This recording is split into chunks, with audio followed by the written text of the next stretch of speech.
Anda? Itu kan menunjukkan konfirmasi kubu Jokowi ini nggak pede sebenarnya gitu loh.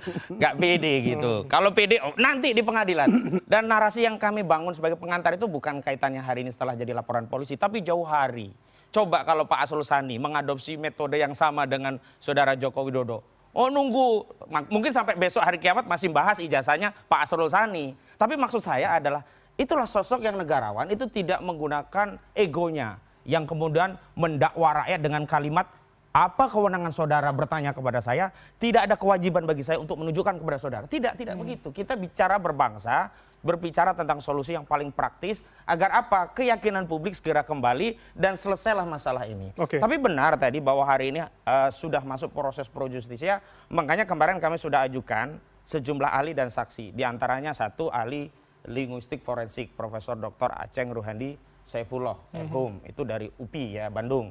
Dan yang kedua ada ahli pidana, Mas Gandar Bonaparte dari UI. Kemudian ada Dr. Azmi Sahputra dari Trisakti. Itu bidangnya? Bidangnya pidana 2 ya. Pidana 2, oke. Dan terakhir ITE dari Prof. Henry Subiakto gitu, itu dari UNER ya. Saya mungkin salah nyebut, nanti kita cek lagi begitu. Dan juga beberapa saksi yang kemarin sudah sempat dipanggil tetapi terhalang karena isu demonstrasi ya. Berarti bukan 5? Lebih dari 5? Lebih dari 5. Di luar keterangan Polda kemarin? Ya, di luar keterangan Polda kan yang jelas 2 sudah masuk. Ya. Ada 4 yang baru berarti 6. Ada lagi saksi fakta 3 yang masih kami konsultasikan.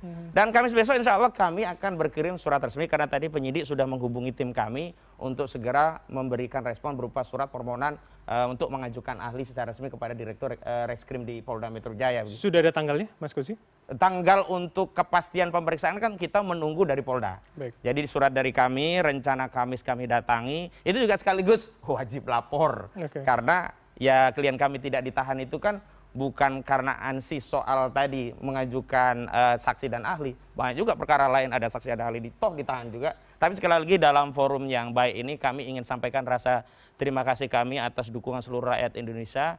Karena faktor dukungan dan tadi data yang luar biasa ramai itulah saya kira menjadi latar belakang tidak ditahan. Karena memang problemnya itu adalah problem masalah kajian yang kemudian simpulannya palsu itu kemudian dikriminalisasi. Kalau tadi ada Mas, tadi Anda mengatakan data yang banyak dari netizen itu yang membuat akhirnya tidak ditahan. Jadi artinya polisi mengikuti crowd publik begitu. Nah, ini yang saya mau tegaskan kepada rakyat agar jangan berhenti bersuara bahwa sebenarnya hari ini ya hakimnya itu rakyat. Kalau kita menunggu vonis pengadilan hanya 3 orang hakim, maka intervensi kekuasaan akan mudah. Tetapi kalau kita jadikan rakyat jutaan ini sebagai hakim, maka tidak akan ada intervensi. Baliknya kemana?